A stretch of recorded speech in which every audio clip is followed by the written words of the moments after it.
Bonjour à tous et bienvenue au Jardin de Luchan. Si vous regardez cette chaîne, c'est que, a priori, vous aimez les beaux jardins et peut-être même que vous aimeriez pouvoir en créer un chez vous. Vous créez votre petit coin de paradis. Et là, le problème, c'est que vous savez pas par où commencer. Alors déjà, un beau jardin, qu'est-ce que c'est? C'est surtout un jardin qui vous plaît, un jardin dans lequel vous êtes bien. Et ce, quelle que soit sa taille et quel que soit son style. Mais alors, comment aménager le jardin de ses rêves? Bon, en fait, c'est pas si compliqué, mais comme tous les arts, puisque oui, le jardinage, on peut considérer que c'est un art, enfin en tout cas, moi je considère que c'est un art, comme pour tous les arts, il y a quand même un certain nombre de règles à respecter, et si vous respectez ces règles, vous êtes déjà sur la bonne voie. Aménager un jardin, pour bien l'aménager, en fait, vous allez penser à la configuration, au tracé des massifs, à certains éléments, et puis bien sûr, forcément, aux plantes. Et là, justement, je vois souvent sur les réseaux sociaux ou sur la chaîne des gens qui posent des questions et qui disent, par exemple, voilà, moi j'ai un massif qui fait 2 mètres sur 3 mètres, qu'est-ce que je peux planter comme vivace, par exemple, ou comme arbuste? Je suis désolé, mais là, comme ça, je suis incapable de vous répondre. Les plantes, ce sont des êtres vivants, et chacune a ses particularités, a ses exigences en fonction de différents paramètres, comme le sol, l'exposition, la rusticité, etc. Donc c'est très très difficile de répondre à une question comme celle-là si on n'a pas un certain nombre d'éléments en main. Il y a un adage qui est bien connu des jardiniers et que vous devez vraiment garder en tête si à un moment donné vous voulez planter des végétaux, c'est la bonne plante au bon endroit. Et ce principe, il va reprendre ce que je vous ai dit juste avant, c'est-à-dire quel sol pour ma plante, quelle exposition, sous quel climat je vais la cultiver, etc., etc. Et tous ces paramètres-là, ils sont vraiment primordiaux, sinon vous courez au-devant de gros échecs. Vous allez gaspiller votre argent parce que vous allez acheter une plante qui ne va pas à l'endroit où vous souhaiteriez la voir fleurir ou pousser, et puis vous allez aller de déception en déception, et puis au bout d'un moment, vous allez vous démotiver, vous décourager, et dire que vous n'avez pas la main verte. Prenons l'exemple de quelqu'un qui va en jardinerie et qui craque sur une magnifique lavande parce que c'est beau, que c'est parfumé, que ça rappelle l'été, les vacances, c'est super.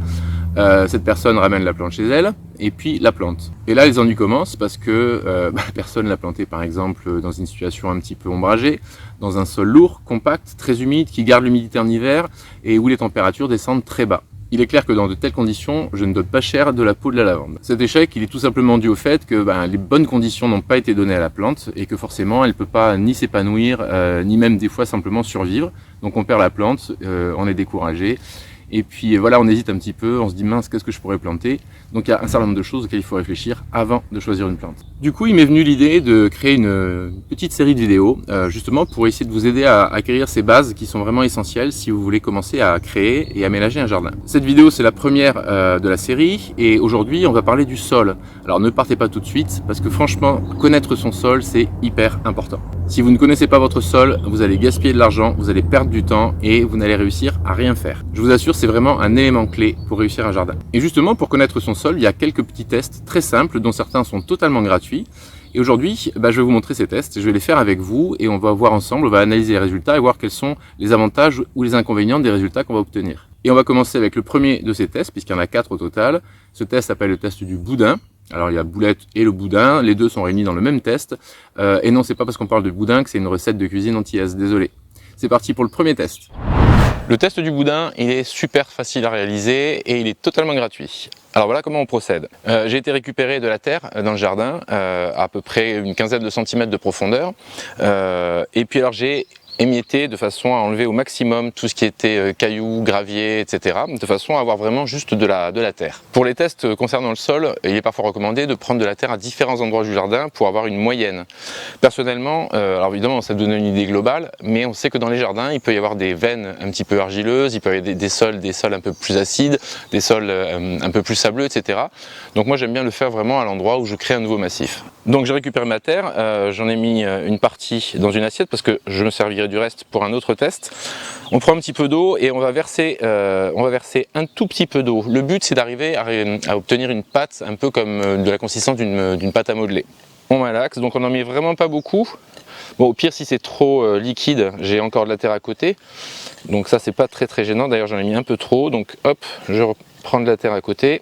Voilà, il faut que ce soit humide, mais pas gorgé d'eau. Ou un peu comme peut-être une pâte à pain ou un truc comme ça, quoi. Alors c'est un peu dégueulasse, mais c'est rigolo. Donc voilà, j'ai fait mon mélange, j'ai une pâte qui ressemble vraiment à de la pâte à modeler. Je forme une boule. Alors déjà, si j'arrive à former une boule, ça me donne une petite indication, c'est-à-dire que la terre est assez consistante, il doit y avoir de l'argile, du limon, mais c'est pas une dominante de sable, sinon j'arriverai pas à former une boule. Si je la laisse tomber, je vais voir également si elle s'effrite ou si elle reste compacte. Donc là, pas de souci. Et je vais faire maintenant une deuxième chose. Je vais d'abord essayer de former un boudin assez mince. Alors si j'arrive pas à former le boudin, c'est qu'il y a beaucoup de sable dans mon sol.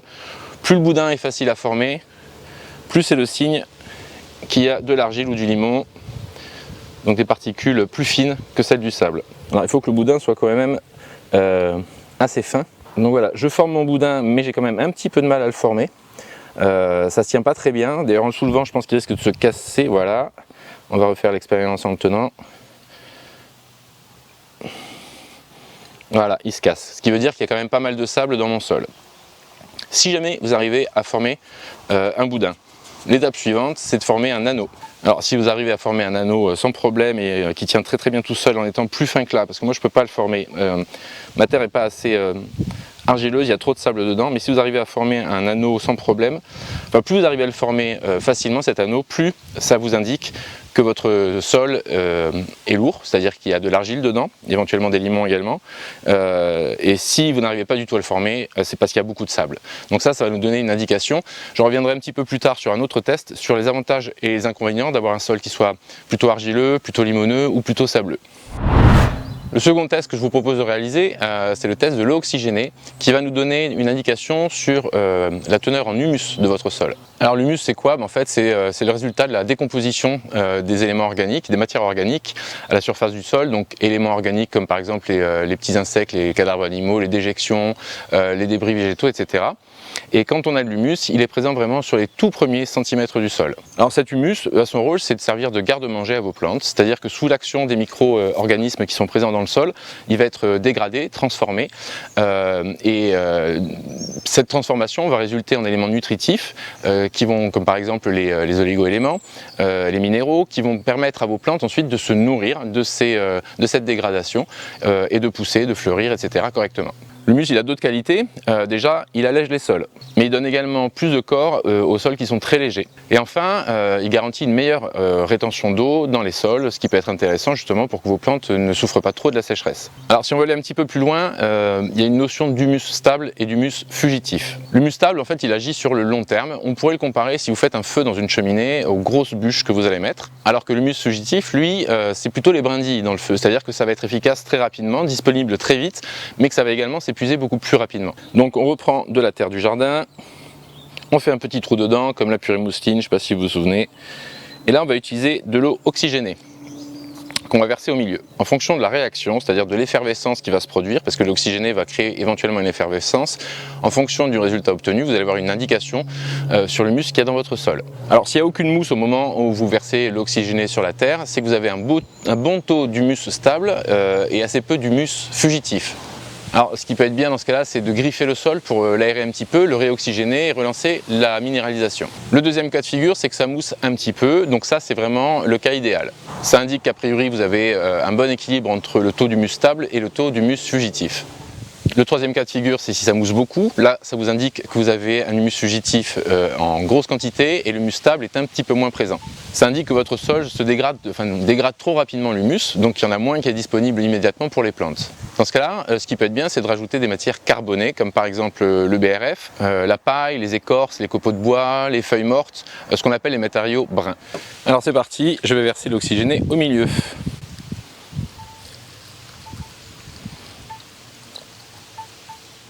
J'observe le résultat, je vois que ça mousse un peu, ce qui veut dire que j'ai un sol qui est bien équilibré entre humus stable et humus fugitif. C'est génial et ça va très bien convenir à mes plantes. Connaître le pH de son sol, c'est aussi un truc super important pour ne pas vous planter au moment où vous allez choisir vos plantes. Le pH, c'est le potentiel hydrogène, ça doit vous rappeler des cours de SVT du collège. Alors c'est vrai qu'il y a beaucoup de plantes qui s'adaptent à différents styles de sol, types de pH de sol, et qu'il y a aussi beaucoup de sols qui ont un pH assez neutre, mais il y a aussi des plantes qui vont ne se développer correctement que dans des sols vraiment franchement acides et d'autres dans les sols franchement calcaires. Et inversement, une plante acidophile, donc qui aime les sols acides, si vous la mettez en sol calcaire, vous risquez d'avoir de gros soucis parce que certains éléments nutritifs ne peuvent pas être assimilés par la plante. Et dans ce cas-là, vous risquez des carences. On parle par exemple de la chlorose, qui est une carence en fer qui se caractérise par des feuilles qui jaunissent avec les veinures de la feuille qui deviennent un petit peu plus apparentes et un peu plus foncées.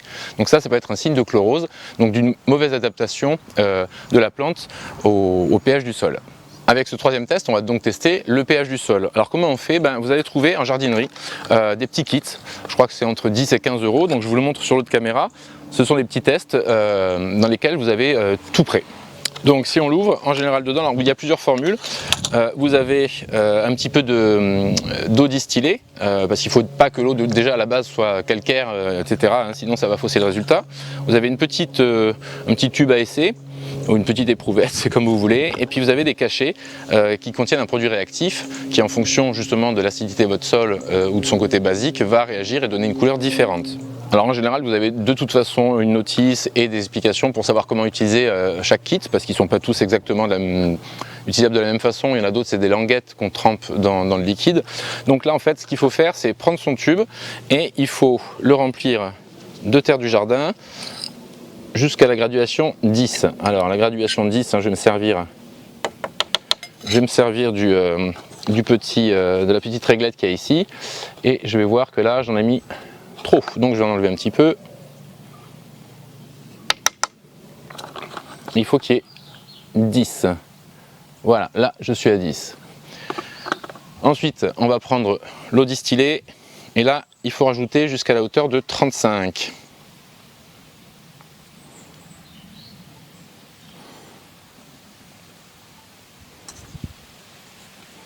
Hop, et je vérifie, toujours pareil, avec la réglette, que je suis bien à 35. Bon, à peu près, vous n'êtes pas à 1 mm près. Ok, là je suis à 35.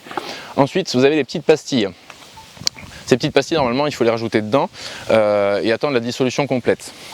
Des fois, ça met beaucoup de temps à se dissoudre. Donc moi, en fait, j'en ai écrasé une auparavant. Je vais ranger ça parce que je pense que ça va s'envoler. Il y a un peu de vent. Hop, donc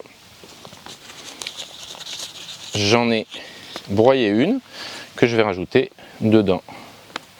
Voilà, mais le résultat est le même. De toute façon, c'est une réaction chimique. Voilà, ensuite on rebouche. Et là, vous allez agiter, secouer. Alors normalement, jusqu'à dissolution complète du mélange. Voilà, et une fois que c'est bien mélangé, vous allez le poser et vous allez attendre que ça se décante, que la terre redescende, et le liquide, l'eau distillée avec le réactif, va vous donner une couleur.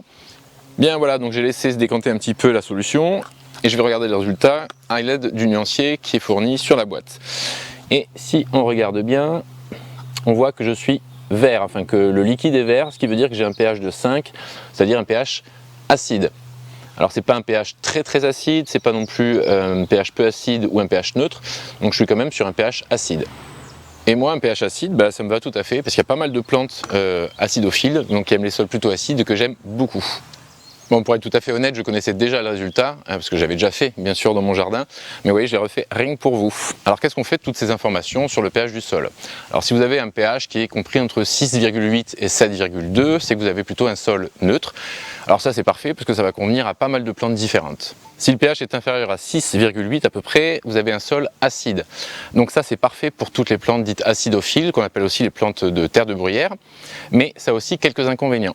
Déjà, l'activité biologique est un petit peu plus faible dans un sol acide.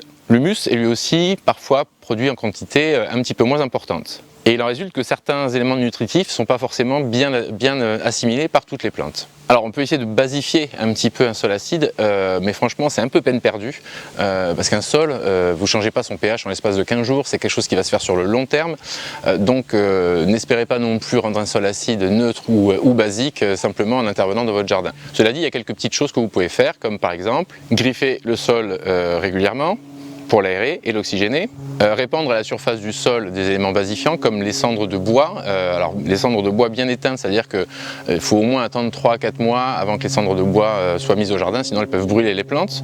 Vous avez également la chaux qui peut jouer ce rôle-là, qui va basifier votre sol, et la dolomie. Vous pouvez également apporter du compost et des matières organiques, toujours pareil, pour inciter l'humus à bien se créer et se développer, et pour que la vie microbienne se fasse correctement. Et puis vous pouvez également planter des engrais verts, la facélie, la moutarde, le trèfle, ce genre de choses qui ont aussi un rôle très important dans l'amélioration de votre sol. Au-dessus de 7,2 de pH, vous êtes par contre sur un sol basique qu'on définit souvent comme étant un sol calcaire. Alors comme je vous le disais tout à l'heure, un sol calcaire, ça peut bloquer l'assimilation de certains éléments nutritifs comme le fer, on l'avait vu sur la chlorose. Et puis certaines plantes, je vous le disais aussi, ne peuvent pas se développer si le sol est calcaire. Il y a des plantes qui refuseront de pousser en sol calcaire, donc n'achetez pas une plante acidophile si votre sol est calcaire ou très calcaire. Alors de la même façon, on peut essayer d'acidifier un petit peu un sol calcaire ou un sol basique, mais ce sera toujours un petit peu à la marge. Peut-être que la chose que vous pouvez commencer par faire, c'est quand vous mettez du paillis, vous mettez des paillis acides, comme par exemple les écorces de pin ou les aiguilles de pin. Alors pour essayer de limiter un petit peu les dégâts, on conseille parfois de faire une fosse de plantation assez importante, dans laquelle on va mélanger des matériaux plus acides, comme un terreau ou encore mieux de la terre de bruyère, mélangée à la terre initiale. Voilà, mais comme je vous l'ai dit, vous allez peut-être modifier un tout petit peu le pH, mais pas tant que ça, d'autant plus que si les racines sortent de votre fosse de plantation, en fonction de la taille de votre plante, elles vont finir par se retrouver dans un sol qui est calcaire, et c'est là que les problèmes peuvent de toute façon finir par arriver. Donc comment on fait si on a un sol acide et qu'on veut une plante de sol calcaire, ou qu'on a un sol calcaire et qu'on veut une plante de sol acide? Finalement c'est pas très compliqué, on est un petit peu limité quand même, mais il suffit simplement de cultiver ces plantes dans des contenants, dans des pots. Grâce à ces pots, vous allez pouvoir contrôler complètement le substrat que vous allez mettre dans le pot, ce qui fait que vous pouvez mettre par exemple un mélange acide et avoir une plante acidophile même si votre jardin est calcaire. Mais vous ne pourrez pas forcément l'avoir en pleine terre. Il faut le savoir, il faut l'accepter, et il faut aller avec la nature et non pas contre la nature. On va passer au test suivant, c'est le dernier test. Le dernier test que je vous propose, c'est ce qu'on appelle le test du bocal ou le test de sédimentation. Alors lui aussi, il est très facile, très simple à réaliser, il est totalement gratuit. La seule chose dont vous avez besoin, c'est justement d'un bocal. Alors vous allez prendre un bocal qui soit plus haut que large et qui soit bien translucide. Le sol il est constitué de différents éléments et ça c'est important à savoir parce que ça va influer sur la capacité du sol à se réchauffer plus ou moins vite ou à éventuellement retenir plus ou moins l'humidité et les éléments nutritifs. Ça va aussi permettre aux racines, en fonction de la nature de ce sol, de se développer plus ou moins facilement. Donc on prend notre bocal qui fait à peu près 1 litre, c'est l'idéal. Alors ça peut être un bocal, ici c'est un bocal en plastique, ça peut être un bocal en verre, voilà, du moment qu'il est haut, un peu plus étroit et transparent, il n'y a pas de souci. Alors on reprend la terre qu'on a récoltée dans le jardin, toujours pareil à 10-15 cm de profondeur. Alors moi j'ai enlevé quand même les gros cailloux, parce que vous risquez de péter votre contenant. De toute façon les cailloux on les voit, on sait si on a des cailloux dans le jardin. Moi ici j'ai beaucoup de cailloux et beaucoup de galets, donc j'ai pas besoin de cette information là, c'est pas ça qui m'intéresse. Et vous allez remplir votre bocal à peu près à la moitié.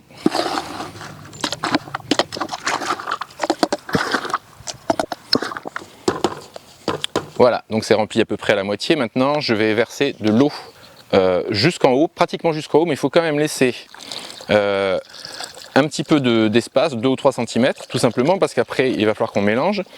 Et donc, il faut quand même qu'il y ait le volume nécessaire pour que le mélange se fasse correctement. Voilà, en fait, il fait sûrement plus d'1 litre, mon truc, parce que ça fait 1,5 litre et c'est rentré dedans. Ensuite, on rebouche.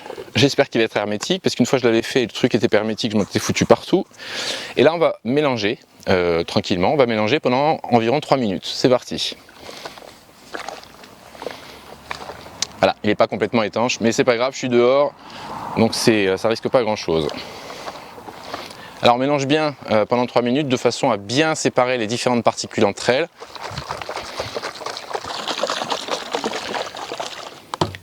Voilà, j'en ai mis partout, c'est pire que quand je cuisine, c'est vraiment dégueulasse. Alors ce que je vais faire maintenant, c'est que je vais les laisser reposer 30 minutes. Dans 30 minutes, je remélange 3 minutes. Et après, je vais attendre, je vais laisser reposer de façon à ce que les différentes couches se déposent. Et ça peut prendre un petit peu de temps, donc je pense que ce ne sera pas avant demain. Donc demain, on fera l'analyse, mais grâce à la magie de la vidéo, nous on se retrouve tout de suite pour l'interprétation. Et voilà, 24 heures à peu près sont passées depuis le deuxième mélange que j'ai fait hier. Et aujourd'hui, on va pouvoir observer le résultat et observer les différentes couches.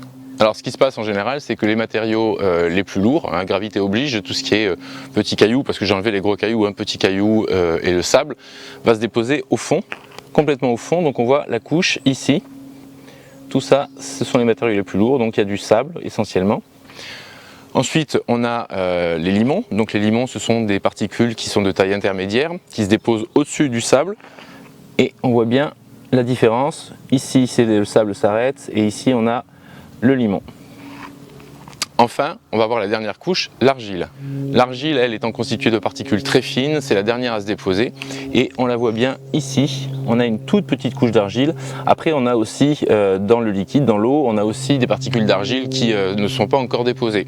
Si vous voulez vraiment avoir tout le dépôt d'argile, il va falloir patienter parce que c'est très long. Je l'avais déjà fait, ça avait pris plusieurs jours pour que l'eau soit vraiment claire et que tout l'argile se soit déposé au fond. Mais bon, il n'y a pas non plus une quantité énorme, ça ne va pas changer énormément par rapport à ce qu'il y a là. Et puis enfin on a la dernière couche qui flotte en surface, donc là on a l'eau, hein, et en surface ici on a les matières organiques qui flottent à la surface du liquide. Chaque matériau, que ce soit le sable, les limons ou l'argile, ont des avantages et des inconvénients quand ils sont présents dans votre terre. Le sable est un matériau qui va permettre vraiment à l'eau d'être évacuée vers le bas, donc ce sont des sols drainants, les sols sableux sont des sols drainants où l'eau ne stagne pas, donc ça peut être un avantage si vous avez des plantes qui n'aiment pas avoir les racines qui trempent dans l'eau. Les sols sableux, ce sont également des sols qui se réchauffent plus vite au printemps. Et enfin, un sol sableux, automatiquement, il est beaucoup plus aéré, beaucoup plus léger, donc plus facile à travailler. Mais tout ça, ça n'a pas que des avantages. Un sol sableux, par définition, est donc drainé, ce qui veut dire que l'eau ne va pas être retenue dans la terre. Et en été, les plantes peuvent donc souffrir de la sécheresse beaucoup plus rapidement. D'autre part, justement, ce drainage fait que les éléments nutritifs également sont drainés, et les sols sableux sont souvent des sols assez pauvres en éléments nutritifs. Les sols limoneux, quant à eux, ils sont riches en alluvions, donc ils sont forcément fertiles. Ils peuvent contenir jusqu'à 10% d'argile environ. Ils se réchauffent assez vite à la sortie de l'hiver. Ils sont à la fois perméables à l'eau et à l'air, drainants tout en présentant une bonne rétention d'eau. Et les plantes arrivent à y développer des racines en profondeur assez facilement. Je ne l'ai pas dit, pour le sable c'est pareil, automatiquement peu de résistance, ça veut dire que les racines vont facilement pouvoir trouver leur chemin. L'inconvénient ou les inconvénients des sols limoneux, c'est que ce sont des sols qui s'appauvrissent rapidement. Les nutriments sont vite épuisés, donc il va falloir régulièrement lui apporter des matières organiques et le nourrir. Ces sols, ils peuvent également facilement se compacter et former une croûte en surface qui va rendre par exemple la germination des graines plus difficile. Alors, on conseille souvent sur les sols limoneux de ne pas les travailler quand ils sont trop mouillés, de leur apporter bien évidemment des matières organiques, mais ça c'est valable un peu pour tous les sols, il faut pailler. Ce paillage permet d'ailleurs en outre d'éviter cet effet de battance quand la pluie tombe sur le sol, ça forme cette croûte-là, et d'éviter également de les travailler trop en profondeur, donc plutôt préférer un binage léger en surface. Vous pouvez également, j'en ai déjà parlé plus tôt dans la vidéo, semer des engrais verts comme le trèfle, le seigle, le sarrasin, la facélie, ce genre de choses qui améliorent la structure du sol et en plus nourrit également le sol et donc les plantes que vous allez y installer. Les argiles, vous savez, ce sont celles donc, qui ont les particules les plus fines, celles qui sont complètement au sommet de votre échantillon. Elles sont riches en matière organique et généralement riches en humus également. Et elles retiennent bien l'eau, ce qui fait qu'en été, un sol qui contient une certaine proportion d'argile va permettre à vos plantes de supporter la sécheresse beaucoup plus facilement et d'avoir besoin d'arroser moins souvent, beaucoup moins souvent par exemple que dans un sol sableux. Comme pour les autres, il y a aussi quelques inconvénients. On peut retrouver cette couche de battance qu'on avait par exemple avec les sols limoneux. Et question réchauffement, ce sont des terres qui sont plus lentes à se réchauffer au printemps que les sols plutôt sablonneux ou les sols limoneux. Autre inconvénient de ceux qui travaillent les sols argileux, ils doivent bien le savoir, c'est le fait que quand les sols sont mouillés en hiver par exemple, la terre devient très collante. On appelle ça des terres amoureuses parce qu'elles collent aux bottes, aux outils, aux mains. Et à l'inverse, quand c'est trop sec, la terre durcit, se craquelle et on voit apparaître des fentes. Du coup, elles sont en général assez difficiles à travailler, que ce soit quand elles sont trop mouillées ou quand elles sont trop sèches. Donc il faut trouver le bon équilibre et le bon moment pour intervenir. Les sols argileux ont aussi une fâcheuse tendance à se compacter et à retenir l'eau, comme je le disais. Donc ça peut poser un problème pour les échanges gazeux, c'est pas facile à dire, et pour la filtration de l'eau, ce qui fait que certaines plantes peuvent en souffrir. Les racines peuvent être asphyxiées et la plante en mourir. Mais rassurez-vous, il existe des plantes qui s'adaptent très bien à ce genre de milieu. Dernier point, dernier inconvénient des sols argileux, c'est que vos plantes peuvent avoir du mal à se frayer un chemin au niveau des racines. Là encore, pour améliorer un sol argileux, on va apporter du compost, des matières organiques, de façon à créer une vie microbienne, à alléger le sol. On va pailler encore et toujours, ça c'est vraiment une règle d'or, ne jamais laisser la terre à nu. Et on peut encore apporter des engrais verts. Donc de toute façon, engrais verts et paillage, franchement, il n'y a pas beaucoup de restrictions. Allez-y, paillez. N'hésitez pas à semer des engrais verts qui vont améliorer votre sol. Pour déterminer la nature globale et générale du sol, on va mesurer les différentes couches. Après, on fera des pourcentages et on reportera ça sur la pyramide de texture des sols. Je vous explique ça en suivant. Donc là, je commence par mesurer et noter. Je commence par mesurer les sables qui est en bas. Donc on voit que là, ça arrive à peu près à 4 cm, 4,2. Les limons, environ 5 cm. Et puis l'argile au-dessus, là c'est beaucoup plus fin. On va dire qu'il y a 2 mm. Tout ça, ça nous fait un total de 11,22 cm, ce qui nous permettra après de faire le ratio et de reporter ça sur la pyramide. Alors, avec les mesures relevées sur le bocal, on peut évaluer la nature de son sol. C'est pas une méthode infaillible, mais ça donne déjà une certaine idée qui vient compléter le test du boudin qu'on avait fait en début de vidéo. Concernant les mesures que je vous annonçais juste avant, vous avez sûrement remarqué que j'étais très fort en maths et en fait il y avait une erreur de calcul dans la hauteur totale. En effet, dans la précipitation, j'ai ajouté les 2 mm d'argile en les comptant comme des centimètres. Bref, j'ai repris toutes les mesures, aussi parce que les différentes couches n'étaient pas totalement planes dans le bocal et formaient des sortes de vagues. Alors du coup, j'ai pris les mesures sur les 4 côtés du bocal, j'ai fait des moyennes. Alors je commence par convertir les mesures obtenues en centimètres pour obtenir des pourcentages. Il y avait 3,9 cm de sable, soit 3,9 fois 100 divisé par 8,1. 8,1 c'est la hauteur totale en centimètres du substrat qui est dans le bocal. Donc, ce qui me donne un pourcentage de 48. 48%, j'ai arrondi pour chaque mesure. Pour les limons, c'est le même calcul. J'avais 4 cm de limon, donc 4 fois 100 divisé par 8,1, ce qui me donne 49%. Et enfin, la fine couche d'argile qui faisait 2 mm, que je convertis d'abord en centimètres, donc ça fait 0,2 cm, ce qui donne 0,2 fois 100, divisé toujours par 8,1, donc environ 3%. Au final, j'ai quelque chose donc comme 48% de sable plus ou moins grossier, 49% de limon et 3% d'argile. Maintenant, je vais reporter ces mesures sur la pyramide de texture du sol. Alors vous pouvez trouver très facilement cet outil en faisant une recherche sur internet, il n'y a aucun problème. Cette pyramide ou ce triangle, il est en fait très simple à utiliser. Chaque côté représente une des 3 textures avec le pourcentage de 0 à 100. Par exemple, ici on a le côté dédié à l'argile avec les pourcentages correspondants. Je vais donc tracer une ligne à la base, ici ma ligne est en orange, puis faire une translation jusqu'à mes 3% d'argile. Alors vous pouvez aussi le faire directement si vous êtes à l'aise, vous n'êtes pas obligé de tracer le trait à la base et de faire la translation. Moi je trouve que c'est plus simple, plus clair. Je procède de la même façon pour le sable, une ligne à la base, puis une translation jusqu'au 48%. Et enfin les limons, toujours suivant le même principe, ma ligne de base, puis la translation jusqu'au 49%. Ces 3 lignes, elles se rejoignent en un point qui indique la structure globale du sol, à savoir ici un sol limoneux-sableux. Alors ça confirme les résultats que j'avais obtenus au premier test, celui qui consistait à faire un boudin et un anneau avec la terre. Voilà, je termine cette vidéo dans ce coin du jardin où, comme vous pouvez le voir derrière moi, les astères sont au taquet. Il y a celui qui est là, je ne connais pas sa variété. Il fait 1,80 m tout sens, il est superbe. Ah oui, c'est l'automne depuis hier, si je ne me trompe pas. Enfin, j'espère que cette vidéo vous aura appris quelques petites choses qui vous permettront de choisir vos plantes en toute connaissance de cause. Connaître son sol, c'est hyper important et ça va vous servir aussi bien au jardin d'ornement qu'au potager ou en permaculture.